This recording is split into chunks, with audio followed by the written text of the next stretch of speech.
देखो बच्चों, आज आप लोगों को बता रहे हैं क्लास 7 की पहले चैप्टर का नाम है पूर्णांक की मैथ, यानी क्लास 7 का आज मैथ पढ़ाने जा रहे हैं। और आप लोग कॉपी खोल कर और अच्छे से लिख लीजिए और इसे समझा कीजिए। समझ आ गया?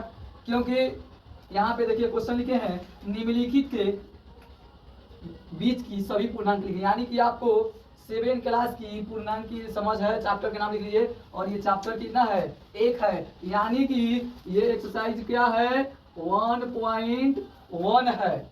1 पॉइंट क्या है? 1.1 है। तो अब देखिए 1.1 में क्या क्वेश्चन है? 1 नंबर, निम्नलिखित के बीच की सभी पूर्णांक लिखिए। तो पहले हम लोग को क्या करना है? पहले हम लोग को संख्या रेखा खींचना है, और संख्या रेखा खींचना है तो बीच में शून्य है, तो हमारे दाहिने साइड क्या होगा? दाहिने साइड हमारा क्या होगा? जो प्लस होता है वो धनात्मक होता है, जो माइनस है वो ऋणात्मक। तो जो प्लस है उसको उस साइड क्या लिखेंगे? धनात्मक। धनात्मक। तो क्या है? दाएं, और यहाँ क्या है? दाहिने साइड, बाएं साइड ऋणात्मक। तो देखिए यहाँ ये हमारे बीच में क्या है? बीच में हमारा शून्य है, शून्य है।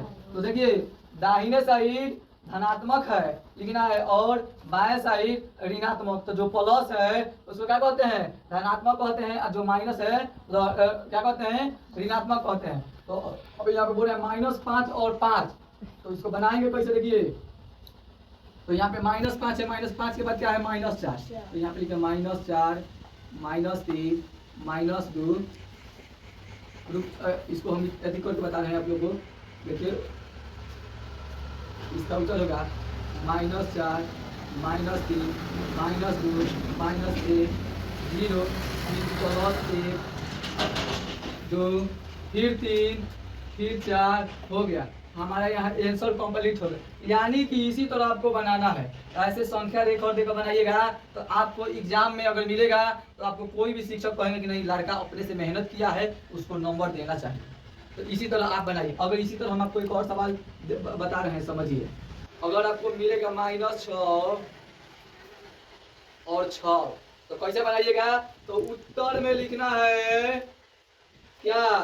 तो -5, -4, -3, -2, -1, 0, फिर आगे 0। देखो संख्या रेखा पे 0 आगे, फिर और फिर इधर चलेंगे +1, +2, +3, +4, +5, यानी कि हमारा यहीं तक लिखना है। तो ये आपको पूर्णांक की 1.1 की पहला नंबर सवाल आपको आ चुका। इसी तरह आप लोगों को बनाना है।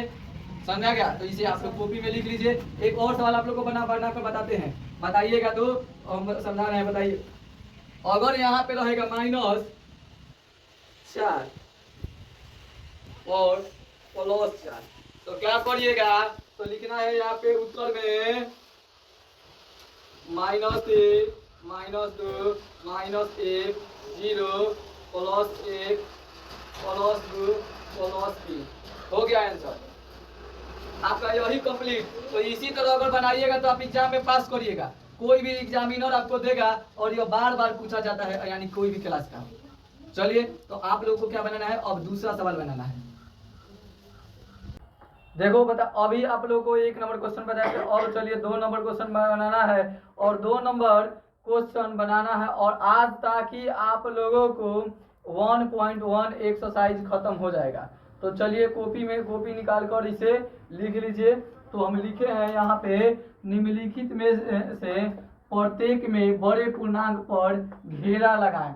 तो यानी कि क्वेश्चन क्या है आपका? देख लीजिए, निम्नलिखित में से प्रत्येक में बड़े पूर्णांक पर घेरा लगाए। तो आपका क्वेश्चन हो गया ए नंबर -20,4। तो अब ये दोनों, ये क्या है? ऋणात्मक है, और ये क्या है? धनात्मक है। तो ये हम लिखेंगे, ये क्या है? ऋणात्मक है, और ये धनात्मक है। तो इस दोनों में बड़ा कौन है? तो ये -20 है, +4 है, तो कौन बड़ा है? धनात्मक। तो यहाँ पे धनात्मक पर घेरा लगाएंगे। अब चलिए यहाँ पे हम एक और बताते हैं। बी नंबर है -15 और -8। तो यानी कि जो माइनस है वो क्या है, ऋणात्मक है। वो क्या है, ऋणात्मक। -15 भी ऋणात्मक है और -8 भी ऋणात्मक है, दोनों ऋणात्मक है। तो इस दोनों में 12 कौन होगा, 15 नहीं होगा, क्योंकि ये 8 होगा, छोटा वाला होता है। ठीक है, तो अब चलिए सी नंबर बता रहे हैं। अब सी नंबर में है 0,-5। अब इन दोनों में कौन है, तो ये शून्य है और ये क्या है, ऋणात्मक है। तो इसमें क्या है, शून्य पर घेरा लगाना है। चलिए तो डी नंबर बता रहे हैं। अब देखिए यहाँ पे लिखा है -20 और -7। तो यानी कि ये देखिए क्या है, -20 और -7 है। तो -20 और -7 यानी कि दोनों क्या है, ऋणात्मक है। तो जो छोटा रहता है उसी पे क्या करते हैं, घेरा लगाते हैं। तो चलिए अब ई नंबर आपका क्वेश्चन है 25 को -2। अब देखिए ये क्या है, धनात्मक है, ये क्या है, ऋणात्मक है। तो यानी बताइए कि ऋणात्मक बड़ा है कि धनात्मक बड़ा है, धनात्मक बड़ा है। तो यानी कि 25 बड़ा है, 25 पर घेरा लगेगा। अब देखिए एफ नंबर क्वेश्चन है -20 को -18। यानी कि देखिए दोनों क्या है, धनात्मक। दोनों ऋणात्मक है, दोनों क्या है, ऋणात्मक। दोनों ऋणात्मक है। तो अभी -20 भी और -18 भी। तो देखिए तो इसमें दोनों में जो छोटा होता है वही 18 इसमें छोटा है, तो वही से ही घेरा लगेगा। तो इसको कॉपी में उतार कर और अच्छे से लिख लीजिए, और फिर हम ये जब टेस्ट लेंगे तो आप लोग को बताना होगा। ठीक है, चलिए नेक्स्ट।